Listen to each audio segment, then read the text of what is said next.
Welcome back to Rockford Reading Daily. We are continuing to read The Souls of Black Folk by W.E.B DuBois. We are on Chapter 9, entitled Of the Sons of Master and Man.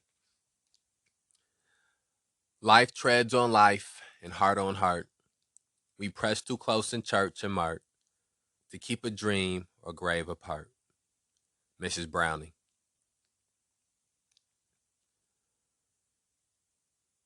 The world-old phenomenon of the contact of diverse races of men is to have new exemplification during the new century. Indeed, the characteristic of our age is the contact of European civilization with the world's undeveloped peoples. Whatever we may say of the results of such contact in the past, it certainly forms a chapter in human action not pleasant to look back upon. War, murder, slavery, extermination, and debauchery. This has again and again been the result of carrying civilization and the blessed gospel to the isles of the sea and the heathen without the law. Nor does it altogether satisfy the conscience of the modern world to be told complacently that all this has been right and proper. The fated triumph of strength over weakness, of righteousness over evil, of superiors over inferiors. It would certainly be soothing if one could readily believe all this, and yet there are too many ugly facts for everything to be thus easily explained away. We feel and know that there are many delicate differences in race psychology, numberless changes that our crude social measurements are not yet able to follow minutely, which explain much of history and social development. At the same time, too, we know that these considerations have never adequately explained or excused the triumph of brute force and cunning over weakness and innocence. It is then the strife of all honorable men of the 20th century to see that in the future competition of races, the survival of the fittest shall mean the triumph of the good, the beautiful, and the true.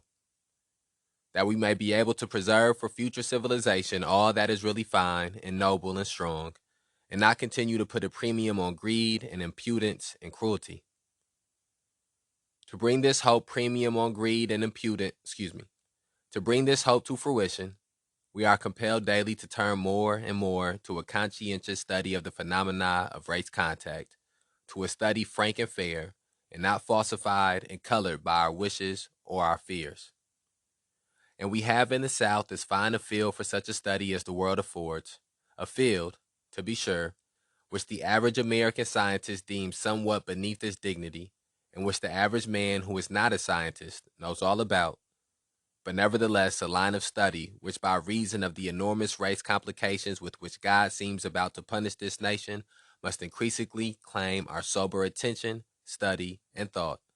We must ask what are the actual relations of whites and blacks in the South. And we must be answered not by apology or fault-finding, but by a plain, unvarnished tale. In the civilized life of today, the contact of men and their relations to each other fall in a few main lines of action and communication. There is, first, the physical proximity of homes and dwelling places, the way in which neighborhoods group themselves, and the continuity of neighborhoods. Secondly, and in our age chiefest, there are the economic relations, the methods by which individuals cooperate for earning a living, for the mutual satisfaction of wants, for the production of wealth. Next, there are the political relations, the cooperation in social control and group movement in laying and paying the burden of taxation. In the fourth place, there are the less tangible but highly important forms of intellectual contact and commerce, the interchange of ideas through conversation and conference, through periodicals and libraries, and, above all, the gradual formation for each community of that curious tertium quid which we call public opinion. Closely allied with this comes the various forms of social contact in everyday life, in travel, in theaters, in house gatherings, in marrying and giving in marriage. Finally, there are the varying forms of religious enterprise, of moral teaching and benevolent endeavor. These are the principal ways in which men living in the same communities are brought into contact with each other. It is my present task, therefore, to indicate, from my point of view, how the black race in the South meet and mingle with the whites in these matters of everyday life. First, as the physical dwelling, it is usually possible to draw in nearly every Southern community a physical color line on the map, on the one side of which whites dwell and on the other Negroes. The winding and intricacy of the geographical color line varies, of course, in different communities. I know some towns where a straight line drawn through the middle of the main street separates 9/10 of the whites from 9/10 of the blacks. In other towns, the older settlements of whites has been encircled by a broad band of blacks. In still other cases, little settlements or nuclei of blacks have sprung up amid surrounding whites. Usually in cities, each street has its distinctive color, and only now and then do the colors meet in close proximity. Even in the country, something of this segregation is manifest in the smaller areas and, of course, in the larger phenomena of the Black Belt. And that brings us, we're on the, no change in the themes, no really change in the themes of these chapters. It's just a straight shot through. But I want to have a reflection. I think what stands out to me, first what stands out to me is the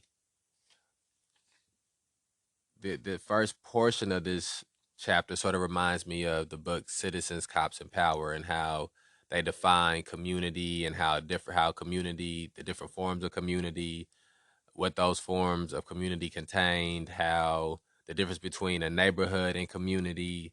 Uh, and so I say that to say, as W.E.B. Du Bois sort of, in a way, he touches a little bit on multiple things that we've read before, and he's he's speaking about the contact at the very beginning. He speaks about European contact with Africa and Asia and the Americas, and he speaks about, in plain terms, some of the humongous negative effects that came from that contact.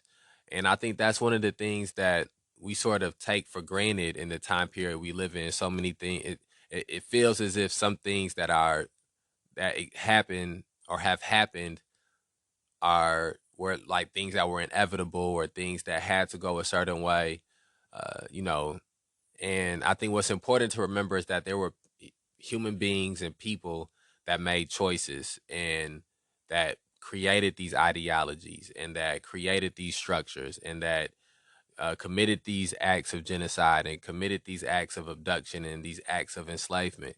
And it's not, we shouldn't forget that we as human beings have the capacity to do those type of things, in mass. And the only way to prevent that type of ideology or that type of belief or that type of action from manifesting is to struggle against the seeds of it that have been planted and to struggle against the branches of it that come from the trees that have grown from those things.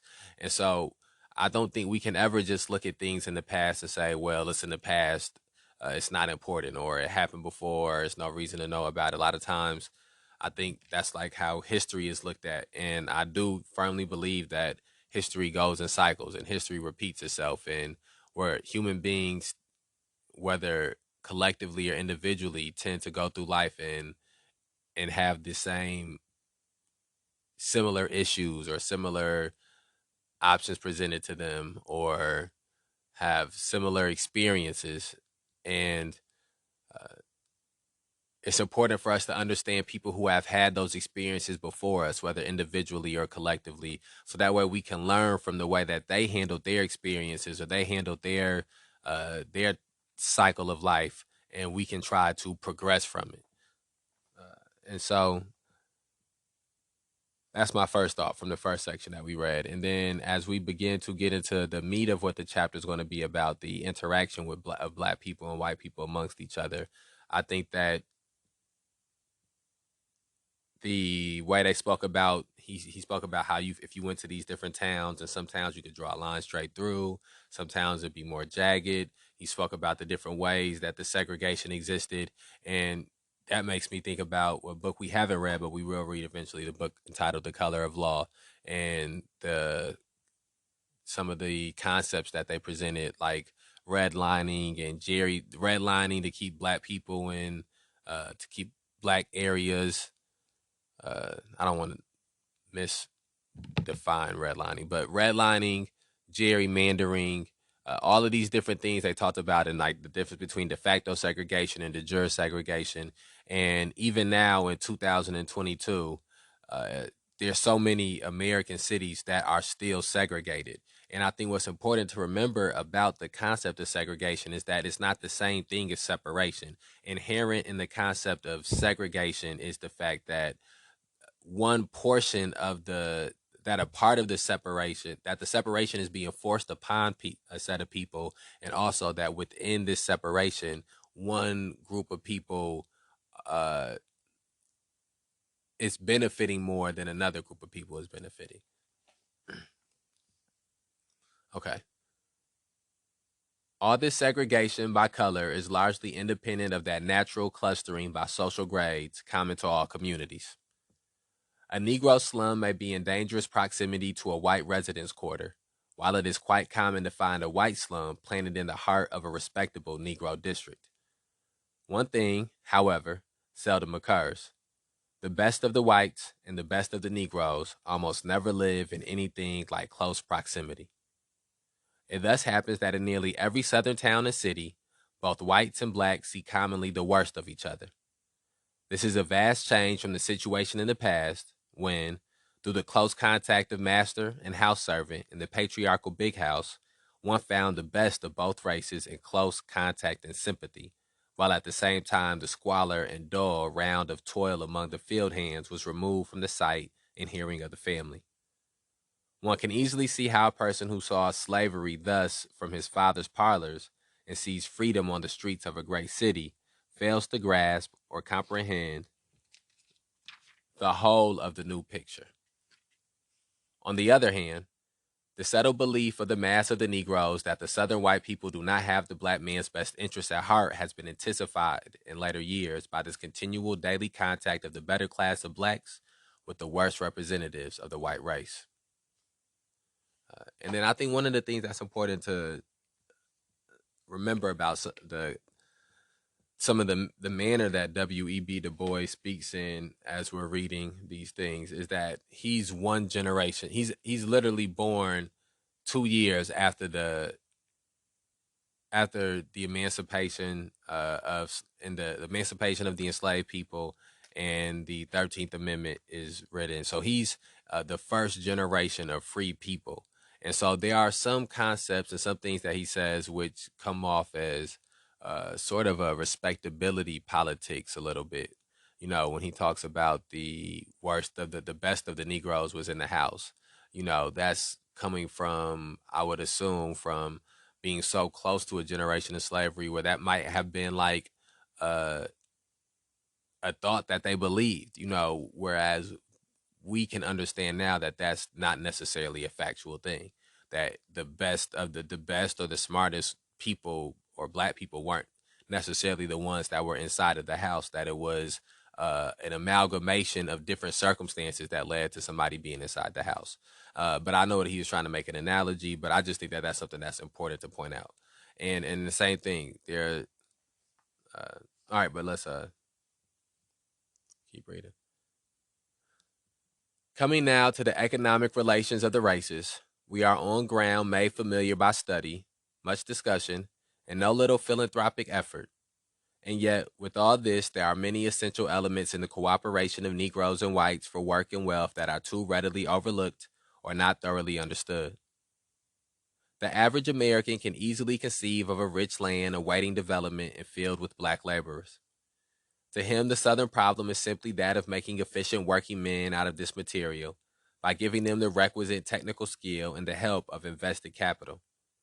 The problem, however, is by no means as simple as this. From the obvious fact that these working men have been trained for centuries as slaves, they exhibit, therefore, all the advantages and defects of such training. They are willing and good natured, but not self reliant, provident, or careful. If now the economic development of the South is to be pushed to the verge of exploitation, as seems probable, then we have a mass of working men thrown into relentless competition with the working men of the world, but handicapped by a training the very opposite to that of the modern self-reliant democratic laborer. What the black laborer needs is careful personal guidance, group leadership of men with hearts in their bosoms, to train them to foresight, carefulness, and honesty. Nor does it require any fine-spun theories of racial differences to prove the necessity of such group training after the brains of the race have been knocked out by 250 years of assiduous education and submission, carelessness, and stealing. After emancipation, it was the plain duty of someone to assume this group leadership and training of the Negro laborer. I will not stop here to inquire whose duty it was, whether that of the white ex-master who had profited by unpaid toil, or the northern philanthropist whose persistence brought on the crisis, or the national government whose edict freed the bondman. I will not stop to ask whose duty it was, but I insist it was the duty of someone to see that these working men were not left alone and unguided, without capital, without land, without skill, without economic organization, without even the bad protection of the law and order and decency. Left in a great land, not to settle down to slow and careful internal development, but destined to be thrown almost immediately into relentless and sharp competition with the best of modern working men under an economic system where every participant is fighting for himself and too often utterly regardless of the rights or welfare of his neighbor. And man, that's one of the sayings that I had heard Du Bois coin that a lot of people reiterate is that black people were free, but that freedom meant that they were free to starve, free to be unhoused, free basically to perish. And that's not what he said verbatim. But this paragraph that we just read right there captures that concept. It really lets you understand that that there was they had exploited these people, these families, these human beings to such a point that they had wiped out all culture that they knew and replaced it with whatever culture that they seen fit. They had wiped off all language. They had wiped out religion. They had wiped out families. They had wiped out belief systems, ideologies. They had wiped out. They had completely changed the neurological brain of these people with the type of physical, emotional, and psychological trauma that they had inflicted upon them. And then when they were and they profited off of it, it's not just, that's the other thing that has to be remembered, is that it's not simply just the exploitation of these people, it's the profiting off of the exploitation. And not and when I and of course exploitation in some type of a way means there's some type of a profit, but when I use the word profit, I specifically am talking about not simply the capital or the money, but the way that they were able to uh, be able to win every war that they was able to win. They were able to win it because of the free, because of black people. Black people were involved in it, but also the slave labor that was happening in some way was making it so that they had men that were able to do other things, or the women were able to do other things. The same thing when you when it comes to the import and export. The reason they could become such a power is because they had a complete working class that was being unpaid for for hundreds of years, 400 years. And so all of these things happen, and then they freed these people are freed, are emancipated, but they're not educated. They're not. They have no as no form no system set up for them to be educated. They have no system set up for them to have homes. Not really. You know, we've read about how they were putting the Freedmen's Bureau together. We've read about some of the things the government was implementing and working to implement, but they didn't have enough care and empathy and for these people to put together something that was going to be solid, structural, and permanent. That's the other thing that we have to remember, is that they needed something. For the amount of times that they had slavery existing, they were going to need something that was going to last just that long to remedy the effects of slavery. And they had to be able to accept the the truth about how much of an impact slavery had on these people. Uh, but we see here that that's not what happened. That they left these people to be free with no land, and with with racist white people who were still trying to find ways to exploit them at every turn, if not kill them at turns. They left them with no way to become educated, with no real health care set in place, with all of the things that human beings would need to be able to survive.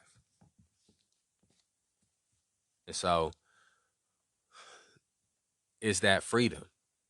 Is the question. For we must never forget that the economic system of the South today, which has succeeded the old regime, is not the same system as that of the old industrial North of England or of France, with their trade unions, their restrictive laws, their written and unwritten commercial customs, and their long experience.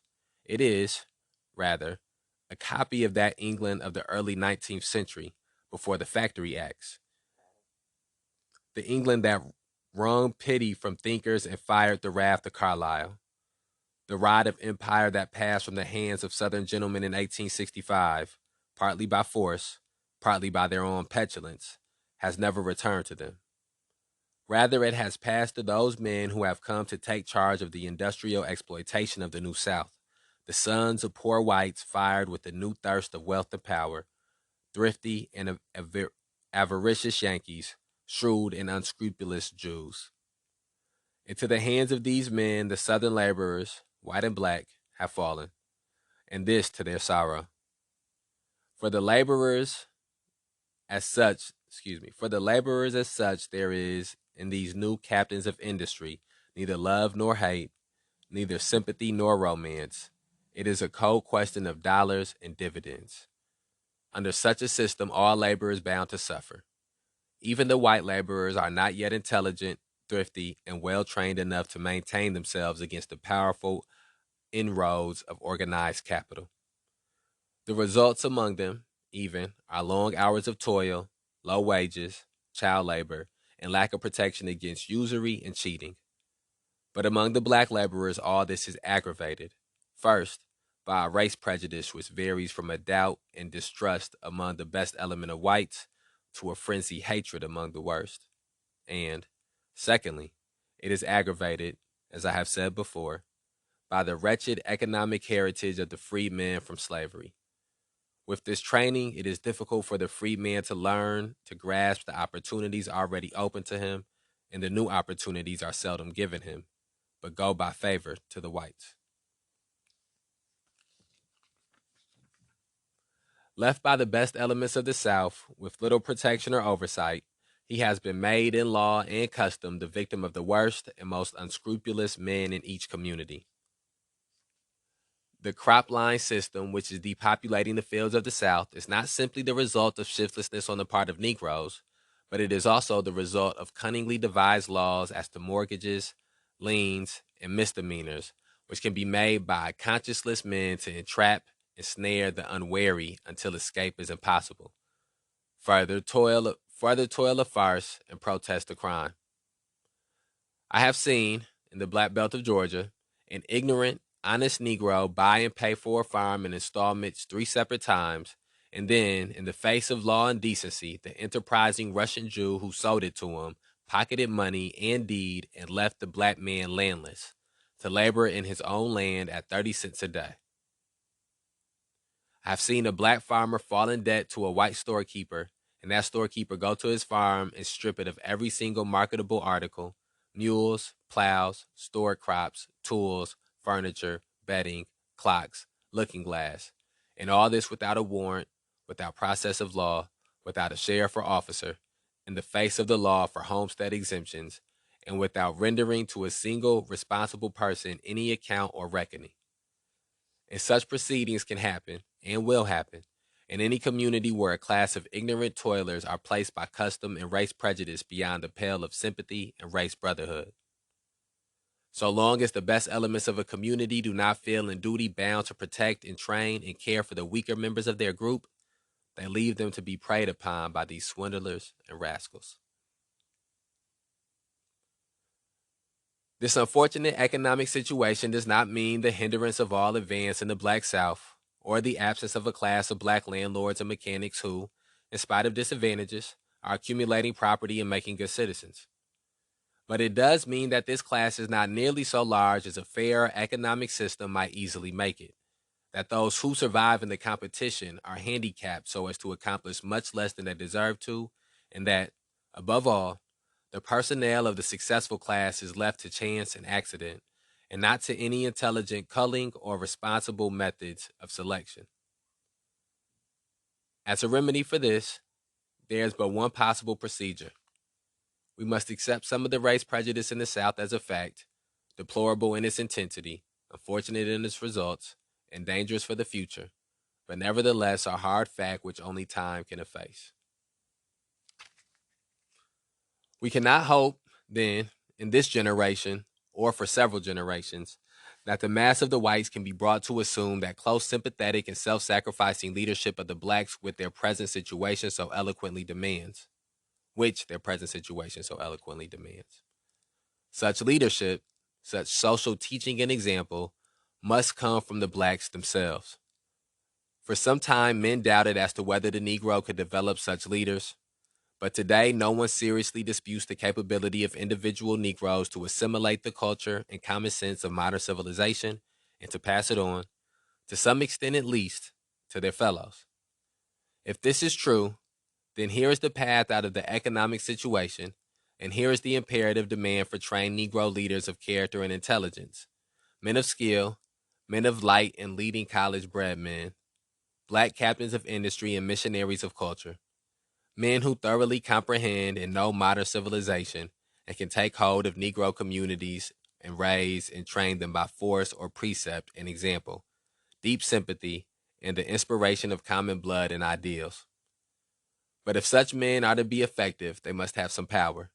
They must be backed by the best public opinion of these communities and able to wield for their objects and aims such weapons as the experience of the world has taught are indispensable to human progress. Of such weapons, the greatest, perhaps, in the modern world is the power of the ballot. And this brings me to a consideration of the third form of contact between whites and blacks in the South, political activity.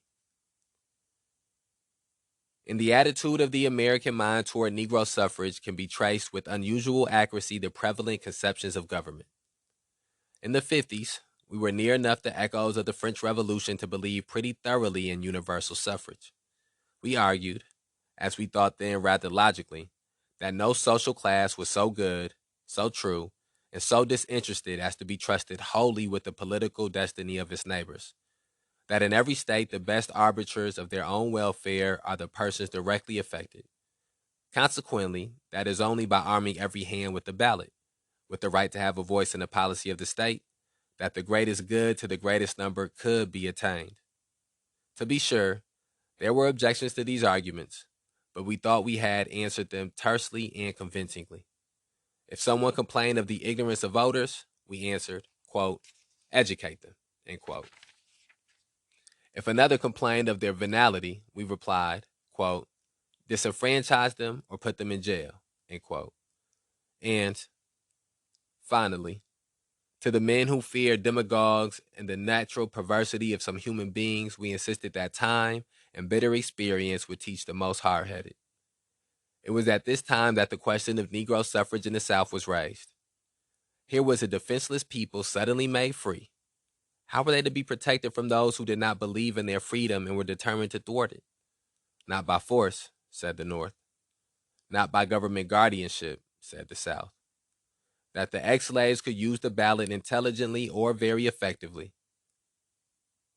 is something no one thought.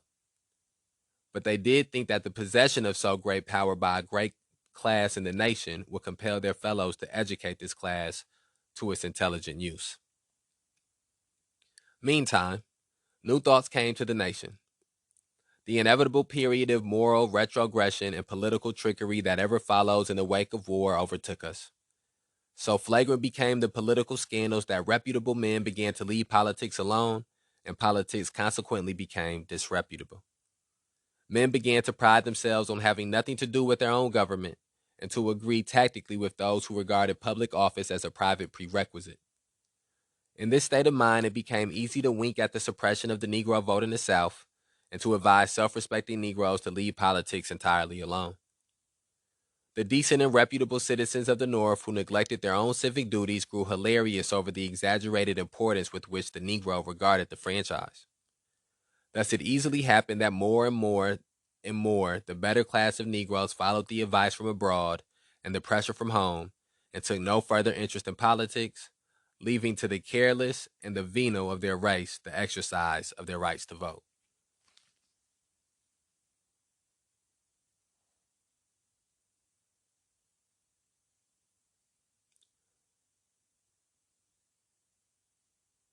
The black vote that still remained was not trained and educated, but further debauched by open and unblushing bribery or force and fraud, until the Negro voter was thoroughly inoculated with the idea that politics was a method of private gain by disreputable means. And finally, now, today, when we are awakening to the fact that the perpetuity of Republican institutions on this continent depends on the purification of the ballot, the civic training of voters, and the raising of voting to the plane of a solemn duty with which a patriotic citizen neglects to his peril and to the peril of his children's children. In this day, when we are striving for a renaissance of civic virtue, what are we going to say to the black voter of the South? Are we going to tell him that politics still is a disreputable and useless form of human activity? Are we going to induce the best class of Negroes to take less and less interest in government and to give up their right to take such an interest without a protest? I am not saying a word against all legitimate efforts to purge the ballot of ignorance, pauperism, and crime, but few have pretended that the present moment for disenfranchisement in the South is for such a purpose. It has been plainly and frankly declared in nearly every case that the object of the disenfranchising laws is the elimination of the black man from politics.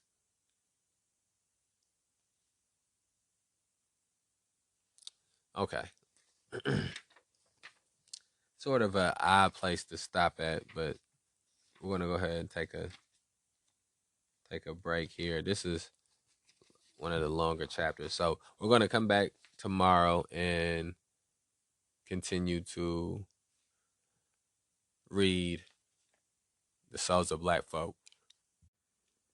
Okay, so in this last section, Du Bois begins to paint to us what the fallout was and what the experience is like with for black people with the vote and the different mindsets that went into why black people should or shouldn't be allowed to vote and who should or shouldn't be allowed to vote. And I think that electoral politics is something that is a very controversial subject no matter where you pose it at. And you can one of the things that he's pointing out here is talking about the talking about the seemingly not corruption. I mean, corruption is a sort of a word, but a loss of respect or a loss of reverence or a loss of values being in politics, and politics becoming people having a different perception of politics, and people becoming having a different perception of politicians, different perception of the vote. And as a black person, the concept of voting is such a loaded subject. It is something that is so layered because of the fact that there's rarely anybody running that has the interest of black people at heart. And you see that the one the before you can truth the one of the biggest ways to gain power in electoral politics is a belief that there's power in a group of the people that's voting. And so that's sort of what gets people to incentivizes politicians to do things or to have certain communities included in their platform. And when you don't have the ability to vote, there's not people that are trying to create platforms or programs or policies that are going to benefit you as a group. And so that's what happened for so many cycles. And it's like and now that because of that happening, there are so many black people who they feel that it's the lesser of two evils. Not only that, both parties that have been involved and just politicians in general have regularly uh, exploited, oppressed, marginalized, subjugated black people. Was politicians who came up with the 3/5 compromise, the politicians who uh, brought the soldiers who were sort of maintaining order for to an extent for so black down in the South when after during Reconstruction. Uh, And so those are just some of the thoughts that I have as we were finishing that chapter up. So not chapter up, but finishing the episode up. All right, so we're gonna end this episode. Share this whatever platform you're listening to it on, and we'll be back to finish this chapter tomorrow. Remember, we put these episodes out on a daily basis to provide people the opportunity to begin or further their journey in the struggle to end police terrorism, mass incarceration, and racial injustice. I'll let you tomorrow.